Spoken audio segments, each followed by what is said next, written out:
Bismillahirrahmanirrahim. Assalamualaikum warahmatullahi wabarakatuh. Alhamdulillahirabbil alamin wassalatu wassalamu ala Rasulillahi amma ba'du. Sahabat keluarga muslim, apa kabarnya hari ini? Semoga senantiasa dalam keadaan sehat selalu ya teman-teman. Dan yang sedang sakit segera diangkat penyakitnya. Yang sedang kesulitan segera diberikan kemudahan oleh Allah Subhanahu wa taala. Yang sedang aktivitas ya diberikan kelancaran dalam menjalankan aktivitas sehari-hari. Yang sedang mencari rezeki ya dimudahkan mendapatkan rezekinya. Dan setiap langkah kita semua diridhoi oleh Allah Subhanahu wa taala. Amin ya rabbal alamin. Ya. Kembali lagi bersama saya Ruci Ardi di program Halo Ustadz. Ada pertanyaan, insya Allah ada jawabannya. Ya. Kita ada di episode 18 ya teman-teman. Seperti biasa, saya sudah menyiapkan 3 pertanyaan dari sahabat keluarga muslim yang bertanya. Yang nanti akan kita ulas bersama para ustadz kita yang sudah sama fakih keilmuannya insya Allah. Namun sebelum itu saya ingin mengajak kepada sahabat keluarga muslim untuk terus berdonasi ke Salam TV Peduli agar kami bisa terus mengudara di tengah-tengah umat untuk menyampaikan kebaikan. Dan tidak lupa, saya ingin mengajak kepada sahabat keluarga muslim bergabung di program Halo Ustadz dengan cara chat ke nomor WhatsApp 0822 67064546 dengan hashtag Halo Ustadz. Kita akan hubungi Ustadz Sulham untuk pertanyaan pertama ya.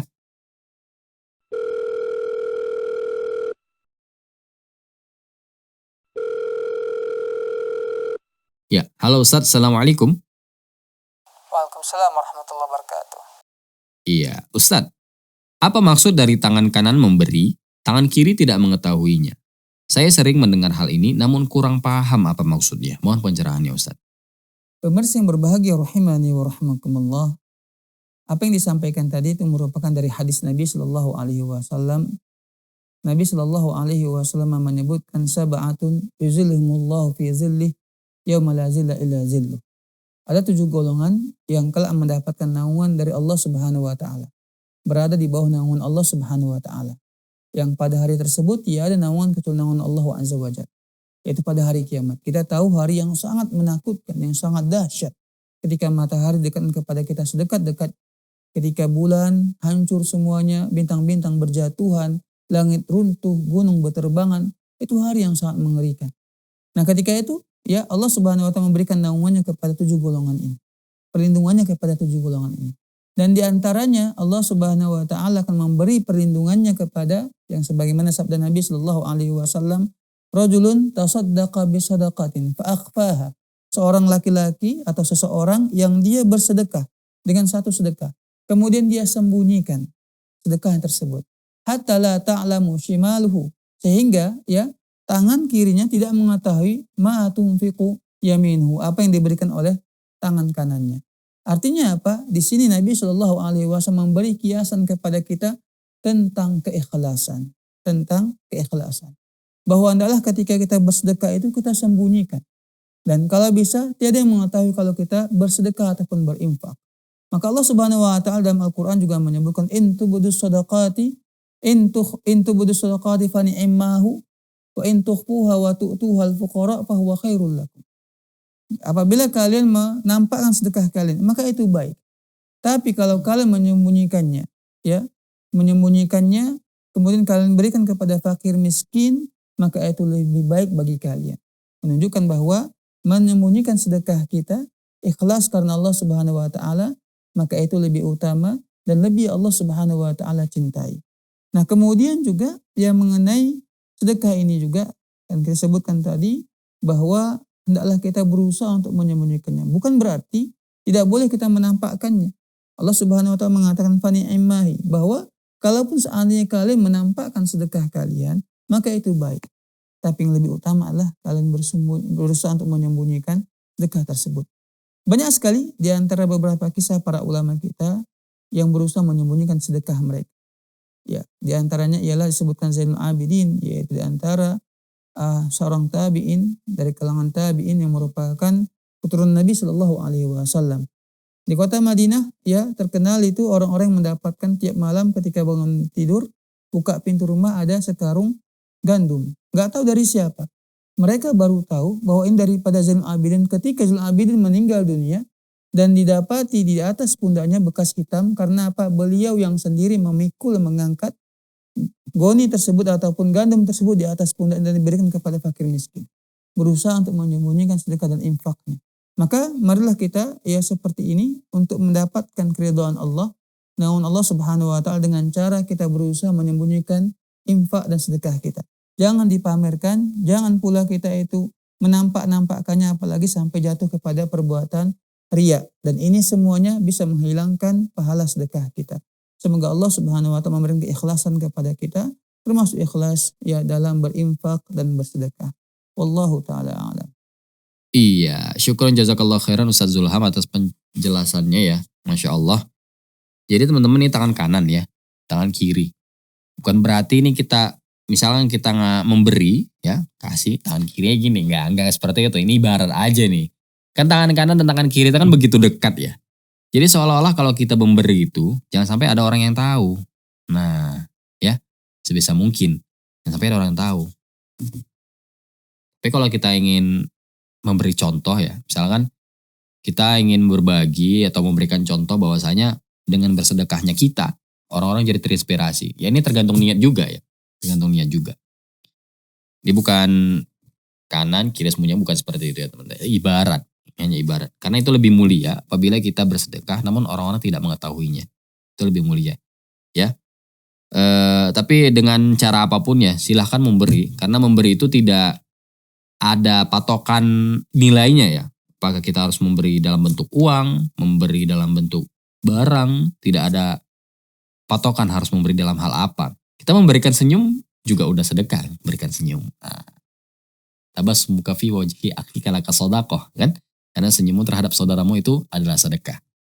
Ya, memberikan senyuman juga bagian dari hal yang sederhana, saya rasa ya.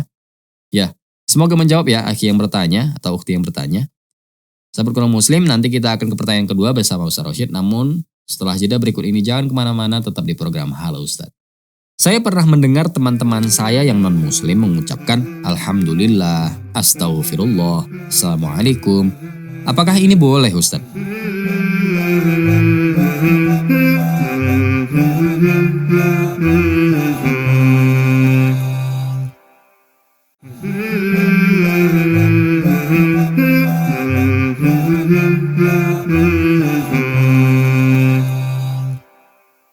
Sahabat keluarga muslim, kembali lagi di program Halo Ustadz. Ada pertanyaan, insya Allah ada jawabannya. Tadi kita sudah mendengarkan jawaban dari Ustadz Zulham terkait pertanyaan tentang tangan kanan memberi dan tangan kiri tidak mengetahuinya. Nah, di pertanyaan kedua ini juga ada pertanyaan menarik ya. Benar-benar menarik ini. Saya juga penasaran apa jawabannya. Namun sebelum itu, kita ingin mengingatkan kepada sahabat keluarga muslim. Untuk terus berdonasi ke Salam TV Peduli agar kami bisa terus mengudara di tengah-tengah umat untuk menyampaikan kebaikan. Dan tidak lupa, saya ingin mengajak kepada sahabat keluarga muslim agar bergabung di program Halo Ustadz dengan cara chat ke nomor 0822 67064546 dengan hashtag Halo Ustadz ya. Nah ini pertanyaan yang tadi saya bilang menarik nih. Kita hubungi dulu Ustadz Rosyid ya sebelum itu ya.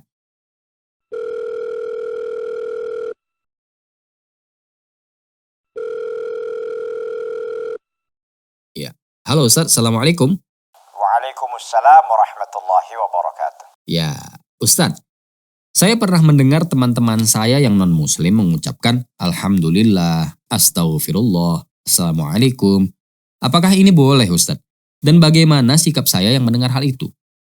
Ya, tafadhol Ustadz.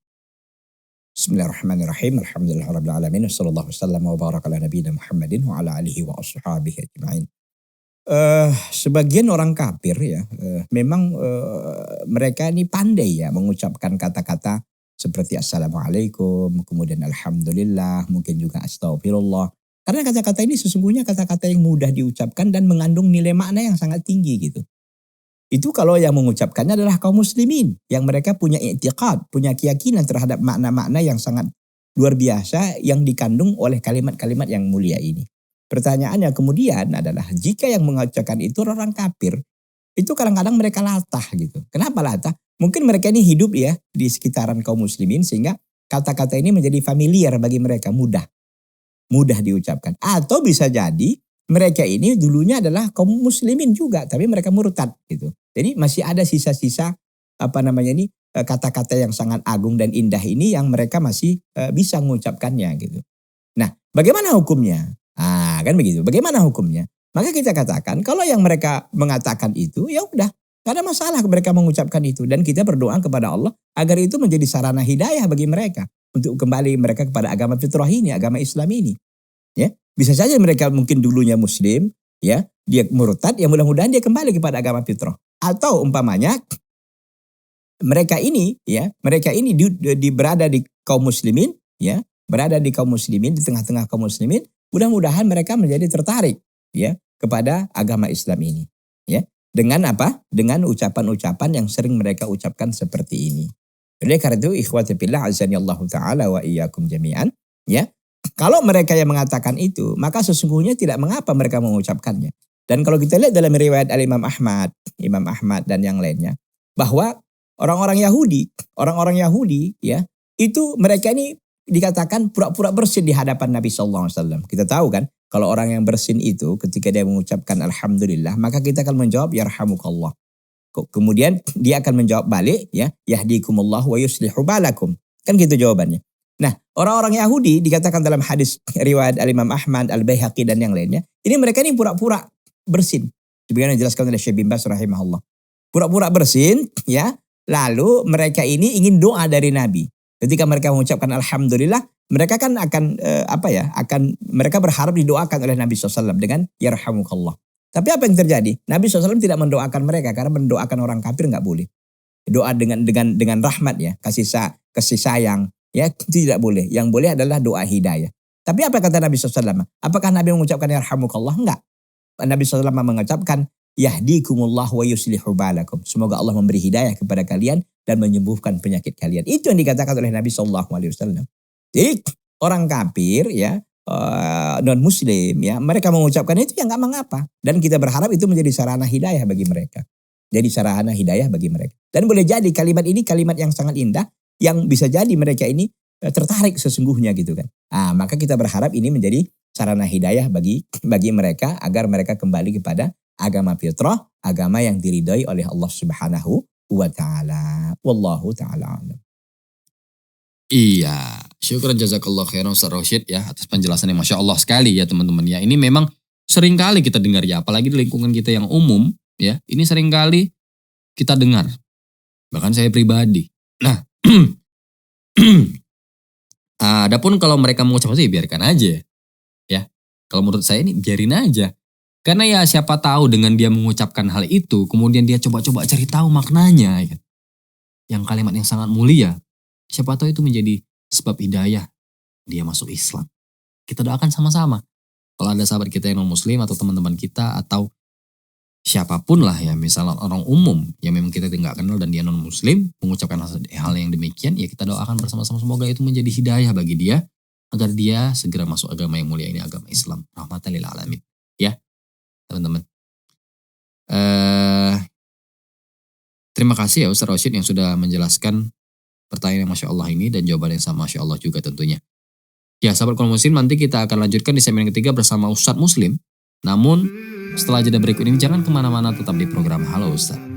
Saya ingin sekali memberangkatkan orang tua saya itu umroh. Tapi kenapa ya Ustadz? Ongkos ke sana makin tahun semakin mahal.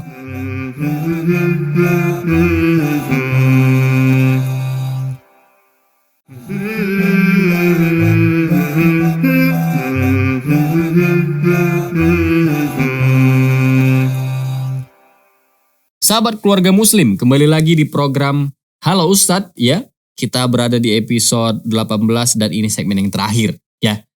Kita akan hubungi Ustadz Muslim setelah sebelumnya kita hubungi Ustadz Zulham dan Ustadz Rosyid terkait tangan kanan memberi, tangan kiri tidak mengetahuinya. Kemudian tadi kita sudah mendengar jawaban dari teman-teman kita yang non muslim apabila mengucapkan alhamdulillah, astagfirullah dan seterusnya. Bagaimana sikap kita tadi sudah dijawab oleh Ustadz Zulham dan Ustadz Rosyid.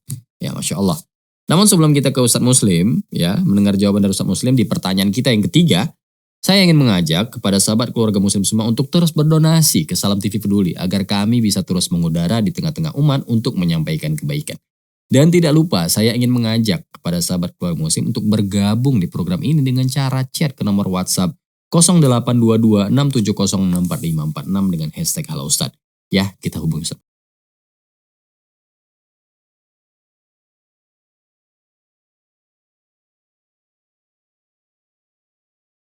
Assalamualaikum. Waalaikumsalam warahmatullahi wabarakatuh. Ya, Ustadz, saya ingin sekali memberangkatkan orang tua saya itu umroh. Tapi kenapa ya Ustadz, ongkos ke sana makin tahun semakin mahal. Apa ada alternatif lain Ustadz? Tafadhol Ustadz. Masya Allah. Terima kasih ya kepada ikhwah. Mengenai tentang umroh, bahwasanya ketika kita melakukan umroh maka pahalanya sangat besar. Apalagi kemudian kita bentuk salah satu wasilah untuk berbakti kepada orang tua adalah dengan memberangkatkan mereka untuk menjalankan ibadah kepada Allah Subhanahu wa taala, salah satunya adalah umrah. Nah, kemudian bagaimanakah biaya umrah yang setiap tahun menaik? Yang meningkat biayanya dari satu titik naik ke titik yang lain. Maka dikatakan ini adalah bentuk regulasi pemerintah. Dan kita tidak punya solahian atau tidak punya wewenang apa-apa ketika pemerintah menaikkan. Jadi bagaimanakah kita seyogianya seorang anak yang ingin memberangkatkan orang tuanya umrah, maka hendaklah menabung, dikumpulkan lagi uang, ditambah agar kemudian cukup berdasarkan porsinya. Karena ini adalah satu kemuliaan bagi kita, bisa memberangkatkan orang tua untuk beribadah kepada Allah Subhanahu wa taala. Untuk berangkat ke tanah yang dicintai oleh Allah Subhanahu wa taala, maka kata Rasulullah dikatakan ahabul buqa'i ilallahi Makkah. Maka kata Rasulullah bahwasanya tempat yang disukai oleh Allah itu adalah Makkah. Banyaknya fadilah berbicara tentang umrah. Tapi kalau seandainya kita sudah berusaha, sudah niat untuk mengumpulkan dana untuk memberangkatkan orang tua, namun kemudian biayanya naik misalnya, kalau kita juga sudah tidak mampu, sudah kita berusaha, maka kata Allah Subhanahu wa taala, fattaqullaha mastata'tum. Bertakwalah dengan kadar kemampuan. Kita sudah berusaha, kita sudah punya niat, kita sudah nabung, tapi kemudian tidak cukup juga. Maka ketika tidak cukup, mudah-mudahan orang tua kita sudah mendapatkan niatnya berdasarkan yang kita niat, dan kita yang meniatkannya juga sudah mendapatkan pahala dari Allah Subhanahu wa taala. Allah taala alam bisawab. Ya, syukran jazakallah khairan Ustadz Muslim atas penjelasannya, Masya Allah ya teman-teman. Ya memang ongkos ini ya, ongkos umroh, haji, ya ini udah regulasi dari pemerintah. Ya semoga kita semua bisa pergi ke tanah suci ya teman-teman ya, karena memang ongkosnya semakin mahal. Saya pribadi pun pengen memberangkatkan orang tua saya umroh gitu ya. Tapi memang karena ongkos ini tadi ya, tidak lain dan tidak bukan sesuatu cara ya kita nabung ya. Nabung dan meningkatkan pendapatan kita mungkin. Jadi kita bisa lebih cepat perginya. Ya karena ya semua orang pasti pengen ya ke tanah suci. Untuk melihat dan untuk langsung ibadah di sana gitu. Bagaimana sholat di sana ya. Seperti itu.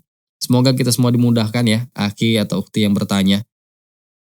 Ya alternatifnya ya itu tadi, kita berdoa banyak ya, kemudian kita meningkatkan pendapatan kita, meningkatkan usaha kita, dan seterusnya. Agar kita bisa segera pergi ke sana, insya Allah. Semuanya, amin.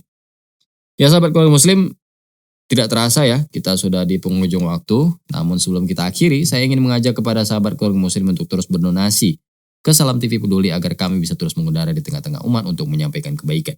Dan tidak lupa saya ingin mengajak kepada sahabat muslim untuk bergabung di program Halo Ustadz dengan cara chat, telepon atau kirim video, boleh juga ke nomor WhatsApp 0822 6706546 dengan hashtag Halo Ustadz. Akhirnya, saya Ruci Ardi bersama seluruh kerabat kerja yang bertugas pamit undur diri.